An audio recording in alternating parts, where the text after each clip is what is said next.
segment na tinatawag nating Indies Corner kung saan ang bida ay ang mga musikerong lokal.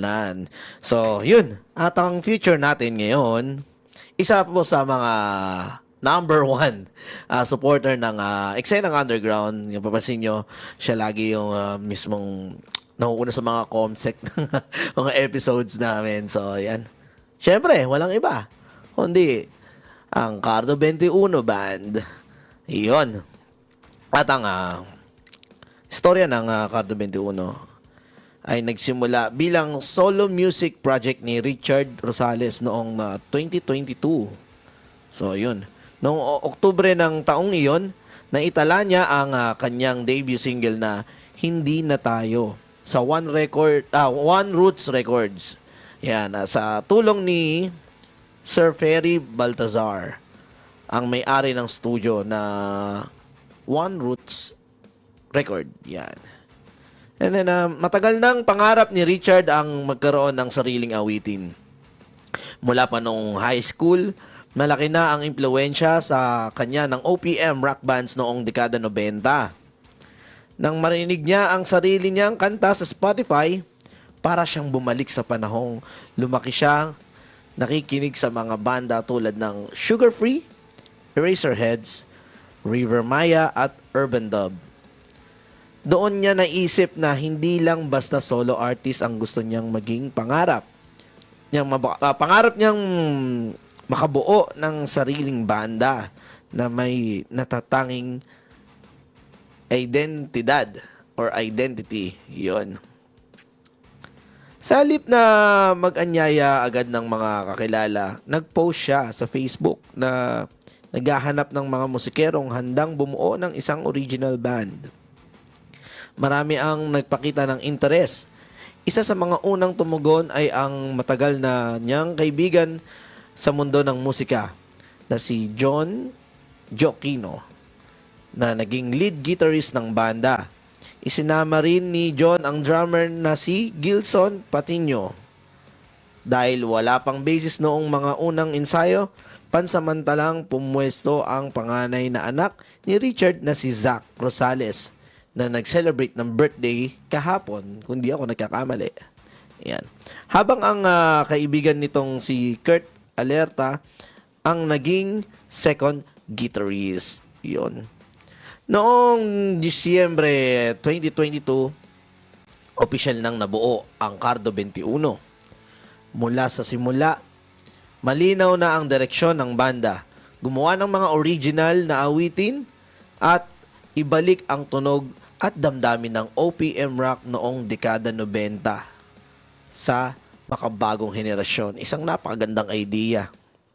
Grabe yun. Layunin nilang magkaroon ng sariling pagkakakilanlan sa pamamagitan ng kanilang mga komposisyon. Nagsimula silang tumugtog sa iba't ibang bars, hotels, at music venues sa Bulacan at Pampanga. At sumali rin sa iba't ibang Battle of the Bands. Kalaunan ay nakapag-perform din sila sa ilang kilalang venues tulad ng Unknown 13, Social House sa Makati, 70s Bistro, pati na rin sa iba pang venue sa Manila, Marikina, at Tomas Morato. Nagkaroon din sila ng pagkakataong maging front act sa ilang concerts. Yan, yung mga yung pagpo-front act sa mga ibang banda, yan, diyan talaga nagsisimula yung apoy no? And, noong Abril 2023, inilabas ng Cardo 21 ang kanilang unang CD album na pinamagatang Huwag Mong Pigilan, na naglalaman ng 8 original tracks. Inilunsad ito sa PXM Bar, Tomas Morato, sa ilalim ng Tortoise Production. Nagpatuloy ang banda sa paglikha ng bagong musika noong 2024. Inilabas nila ang single na Batugan na napatugtog na din natin dito sa eksenang underground. At sinundan ito noong 2025 ng awiting Ikot. Pagkatapos nito, pansamantalang nagpahinga ang banda dahil naging abala ang bawat miyembro sa kani-kanilang personal na buhay. Gayunpaman, hindi tumigil si Richard sa pagsusulat at paggawa ng musika. Noong 2026, bilang Cardo 21, inilabas niya ang Lukuyan. Marami pa siyang naisulat na original songs na nakatakdang ma-record at ilabas sa mga susunod na panahon. Patuloy ang misyon ng Cardo 21 na makagawa ng musikang may puso, may kwento, at magbabalik sa diwa ng OPM rock na minahal ng maraming Pilipino, habang ipinakikilala ito sa bagong henerasyon ng mga tagapakinig. At ito na. Bigay na natin. Ayan. Yun. Bigyan na natin ang kanta ng Cardo 21 na Sa Langit na Uli. At ito ang eksenang underground.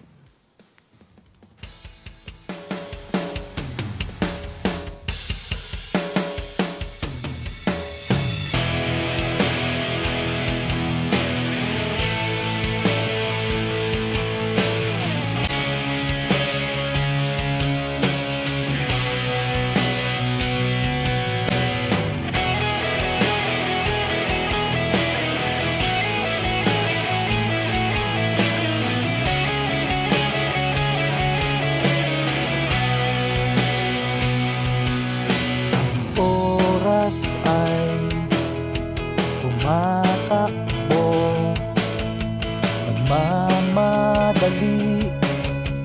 Sino ang hindi at hindi mo alam ang iyong pupuntahan?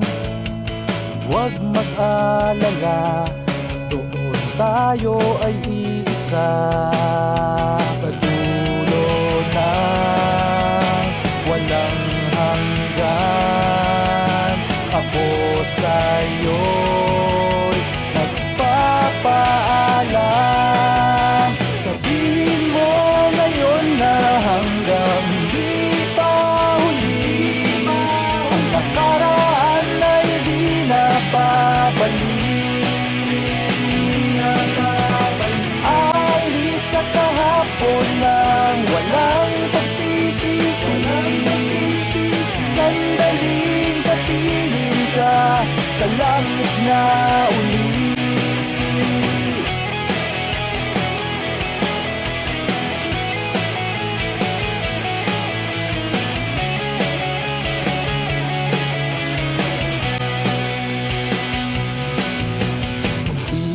Unti-unting nararamdaman ang pagdilim ng araw. Kung bukas ay di ka matanaw, maaari bang huwag ka nang lumuha?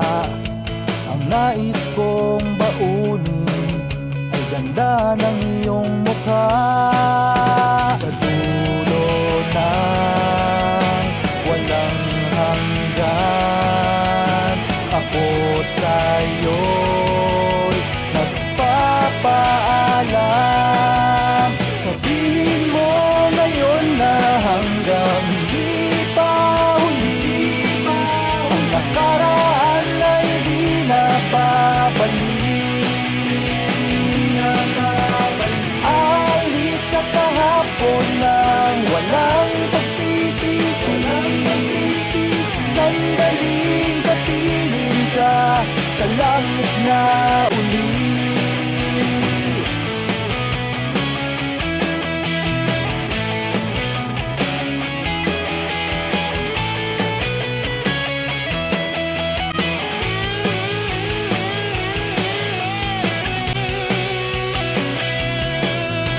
Sabihin mo ngayon na hanggang hindi pa huli, ang nakaraan ay di na babalik. Aalis sa kahapon ng walang pagsisisi.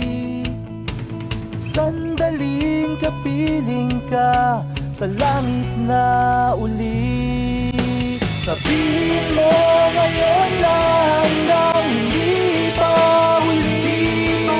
Ang nakaraan ay di na babalik. Alis sa kahapon ng walang pagsisisi. Sandaling kapiling ka sa langit na uli.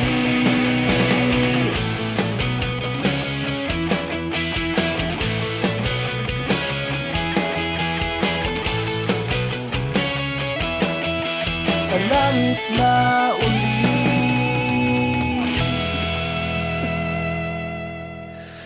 Alright, that was Cardo 21 sa kanilang kantang Sa Langit Uli. Alright, Cardo 21 is from Santa Maria, Bulacan. Yan, ang ating avid